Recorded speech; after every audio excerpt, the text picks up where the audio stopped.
నీట్లో మంచి ర్యాంక్ రాని విద్యార్థులకు బెస్ట్ ఆప్షన్ సిఎస్ఈఎంఏ కోర్సులు అడ్మిషన్స్ జరుగుతున్నవి.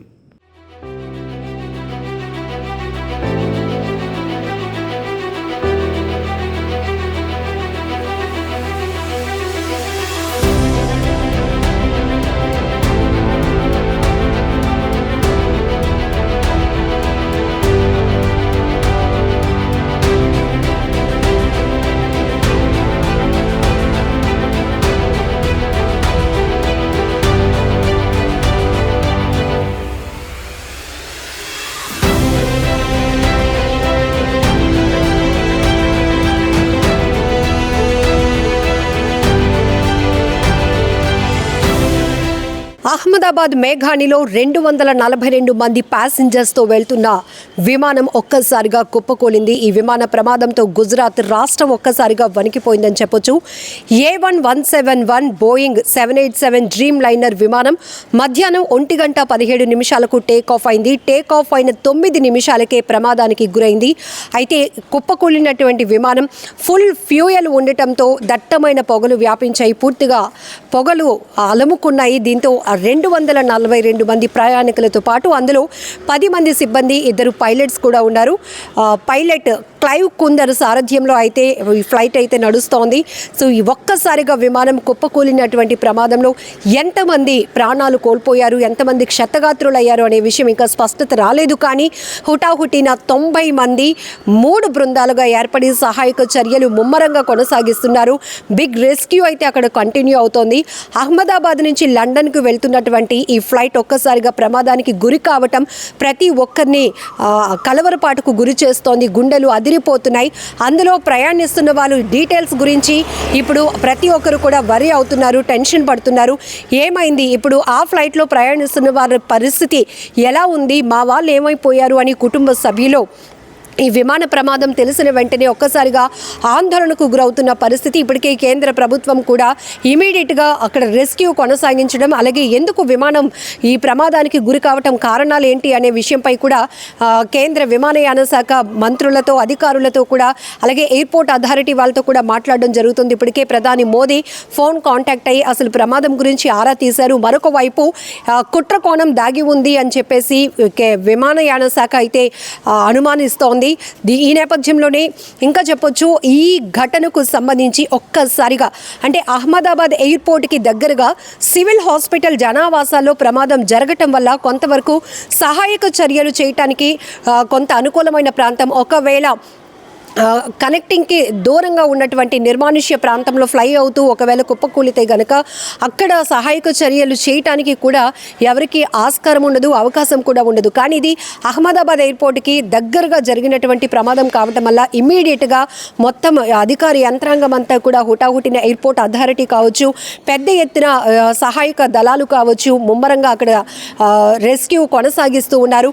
విమానం కుప్పకూలి తర్వాత దట్టమైనటువంటి పొగలు పూర్తిగా మంటల్లో చిక్కుకుపోయిన వారిని ఆ విమాన శకలాలు ఏవైతే ఒకవైపు మంటల్లో కాలుతున్నటువంటి ఆ శకలాలు తొలగించి అందులో చిక్కుకున్న వారిని రక్షించి స్థానికంగా ఉన్నటువంటి హాస్పిటల్స్కి అయితే తరలిస్తూ ఉన్నారు. ఎమర్జెన్సీ మెడికల్ సర్వీస్ అయితే కూడా అక్కడ కొనసాగుతూ ఉందని చెప్పొచ్చు. ఒక్కసారిగా గుజరాత్ అహ్మదాబాద్ మేఘానిలో జరిగినటువంటి విమాన ప్రమాదం ప్రతి ఒక్కరు గుండెలు అదిరిపోయేలా చేస్తుందని చెప్పొచ్చు. 242 మంది ప్రయాణికులు, అంటే అందులో చిన్నపిల్లలు ఉంటారు, పెద్దవాళ్ళు ఉంటారు, వివిధ అవసరాల నిమిత్తం వెళ్తున్న వాళ్ళు, ఇలా ప్రతి ఒక్కరు ఒక్కొక్కరిది ఒక్కొక్క ఇంపార్టెన్స్తో వాళ్ళ జర్నీ కంటిన్యూ అవుతోంది. అలానే 9 నిమిషాలు టేక్ ఆఫ్ అయిన 9 నిమిషాలకే ఈ ఫ్లైట్ అనేది, ఈ విమానం బోయింగ్ 787 డ్రీమ్ లైనర్ ఒక్కసారిగా కుప్పకూలిపోవడమే కాదు, ఎందుకంటే ఇది అహ్మదాబాద్ నుంచి లండన్కి ప్రయాణం అవుతుంది కాబట్టి ఫుల్గా ప్రిపరేషన్తో ఉంటుంది. ఫుల్గా ట్యాంక్ ఫ్యూయల్ ఫుల్గా ఉండటం వల్ల ఈ ప్రమాద స్థాయి మరింత ఎక్కువగా జరిగిందని కూడా మనం చెప్పుకోవచ్చు. ఎందుకంటే ఆ ఫ్యూయల్ ఎక్కువగా ఉండటం వల్ల కూడా ఇమీడియట్గా అక్కడ మంటలు విస్తృతంగా వ్యాపిస్తున్నాయి. అందులో చిక్కుకున్న వారి పరిస్థితి గురించి ఒక్కసారి ఆలోచిస్తేనే భయం వేస్తుంది, గుండెలు వణికిపోయే పరిస్థితులు అనమాట.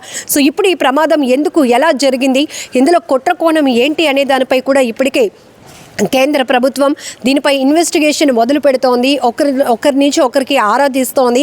అసలు పైలట్ క్లైవ్ కుందర్ సారథ్యంలో నడుస్తున్నటువంటి విమానం టేక్ ఆఫ్ అయిన 9 నిమిషాలకే ఇలా ప్రమాదం గురి అవ్వటం కారణం ఏంటి, సాంకేతిక లోపాలు ఏమైనా ఉన్నాయా, ఇలా రకరకాల అభిప్రాయాలు కూడా వ్యక్తమవుతున్నాయి. రకరకాల కోణాల్లో అనుమానాలు కూడా వ్యక్తమవుతున్నటువంటి పరిస్థితి.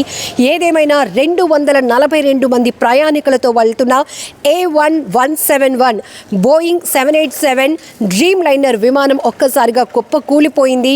మంటలు అలముకున్నాయి, మంటల్లో కాలిపోతోంది.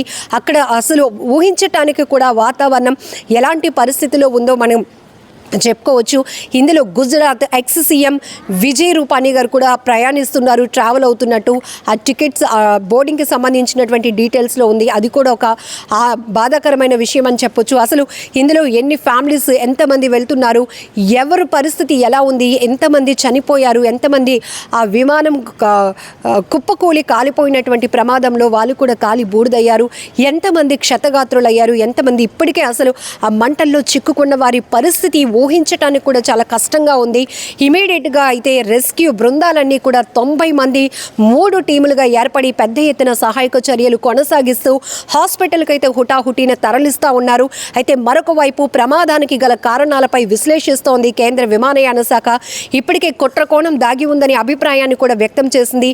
అసలు ఎందుకు టేక్ ఆఫ్ మధ్యాహ్నం 1:17 టేక్ ఆఫ్ అయినటువంటి ఈ విమానం లండన్కి బయలుదేరింది. అహ్మదాబాద్ ఎయిర్పోర్ట్కి అతి దగ్గరలో సివిల్ ఆసుపత్రి జనావాసాల దగ్గర ఈ ప్రమాదం జరగటం వల్ల ఒక రకంగా చెప్పాలంటే అక్కడ సహాయక చర్యలు కొనసాగించడానికి కాస్త అవకాశం దొరికిందని చెప్పొచ్చు. లేదు అంటే ఇది ప్రయాణించిన తర్వాత వేరే చోట ఏదైనా ప్రమాదం జరిగితే కూడా ఇలా ఇమీడియట్గా అక్కడికి వెళ్ళటానికి, చేరుకోవటానికి, రెస్క్యూ చేయడానికి కూడా అవకాశం ఉండదు. కానీ ఇమీడియట్గా ఘటన గురించి తెలిసిన వెంటనే అక్కడున్న వాళ్ళు ప్రయాణికులు కావచ్చు, లేకపోతే ఇప్పటికే టీవీల్లో చూస్తున్న వాళ్ళు ఈ దృశ్యాలు చూసి వణికిపోతున్నారు, ఆందోళనలో పడ్డారు. మా వారికి ఏమైంది, ఇందులో ప్రయాణిస్తున్న మా కుటుంబ సభ్యుల పరిస్థితి ఏంటి అనేటటువంటి ఆరా తీస్తున్నారు. ఇప్పటికే హెల్ప్ లైన్స్ కూడా ఏర్పాటు చేయడం వల్ల పెద్ద ఎత్తున కాల్స్ కూడా వస్తున్నాయి. ఎందుకంటే ఎక్కువ సంఖ్యలో 242 మంది ప్యాసింజర్స్ ప్రయాణికులు ఉన్నారు, 10 మంది సిబ్బంది ఉన్నారు, 2 పైలట్లు, అంటే 12 మంది సిబ్బంది, 242 మంది ప్రయాణికులతో వెళ్తున్నటువంటి విమానం ఒక్కసారిగా కుప్ప కూలి మంటల్లో కాలిపోయింది. సో అందులో ప్రయాణిస్తున్న వారి పరిస్థితి ఏంటా అనేది ఇప్పుడు ప్రతి ఒక్కరూ తీవ్ర ఆందోళనకు గురవుతున్నటువంటి అంశం. ఏదైనా బాధాకరమైన విషయం అని చెప్పొచ్చు. అనేక విమాన ప్రమాదాలు మనం చూసాం. ఈ ప్రమాదం తీవ్ర స్థాయిలో ఉండటానికి కారణం కూడా ఇది ఫ్యూయల్ ఫుల్గా ఉండడం వల్ల కూడా ఎక్కువగా మంటలు వ్యాపిస్తున్నాయి. దీంతో అందులో ఉన్న వాళ్ళ పరిస్థితి ఏంటి అనేది ఇప్పుడు ఒక భయాందోళనకు గురి చేస్తున్నటువంటి అంశంగా మారింది. ఏదేమైనా కూడా ఈ ప్రమాదం చాలా బాధాకరమైన విషయం. త్వరగా అంటే క్షతగాత్రులు ఎవరైతే ఉన్నారో వాళ్ళు త్వరగా కోలుకోవాలని ఇమీడియట్గా కేంద్ర ప్రభుత్వం కూడా అలర్ట్ చేసింది అందరినీ కూడా. ఎందుకంటే అక్కడ ఉన్నటువంటి హాస్పిటల్స్లో ఇమీడియట్గా సిద్ధం చేశారు బెడ్స్ కానీ, వైద్య సదుపాయానికి సంబంధించి డాక్టర్స్, అలాగే ఎవరైతే సర్వీస్ చేస్తారో వారందరినీ అలర్ట్ చేసి క్షతగాత్రులకు ముందు మెరుగైన ట్రీట్మెంట్ ఇవ్వడానికి కూడా కేంద్రం ఆదేశాలు ఇచ్చింది. ఇప్పటికే ప్రధాని మోదీ కూడా విమానయాన శాఖ మంత్రితో అలాగనే ఎయిర్పోర్ట్ అథారిటీస్తో కూడా మాట్లాడడం జరిగింది. ఎందుకు ఈ ప్రమాదం జరిగింది, టెక్నికల్ ఫాల్ట్స్ ఏమైనా ఉన్నాయా, లేకపోతే ఏంటి, విమానయాన శాఖ ఇప్పటికే ప్రకటించినట్టుగా కుట్ర కోణం ఉంటే గనక ఏంటి, ఆ కుట్రకు కారణం ఏంటి, ఎవరు ఇందులో భాగస్వాములు అయి ఉన్నారు ఈ పన్నాగంలో అనే దానిపై కూడా ఇప్పటికే కసరత్తులు మొదలుపెట్టాయి. ఏదేమైనా ఈ విమాన ప్రమాదం అనేది ఒక్కసారిగా ప్రతి ఒక్కరిని ఉలిక్కిపాటుకు గురి చేసింది. అండ్ అహ్మదాబాదు ఎయిర్పోర్ట్కి రావాల్సిన మిగతా విమాన సర్వీసులను కూడా నిలిపివేయడం జరిగింది ఇప్పటికే. సో ఈ ప్రమాదంలో ఎవరైతే క్షతగాత్రులుగా ఉన్నారో వారంతా త్వరగా కోలుకోవాలని మనం కూడా భగవంతుణ్ణి వేడుకుందాం.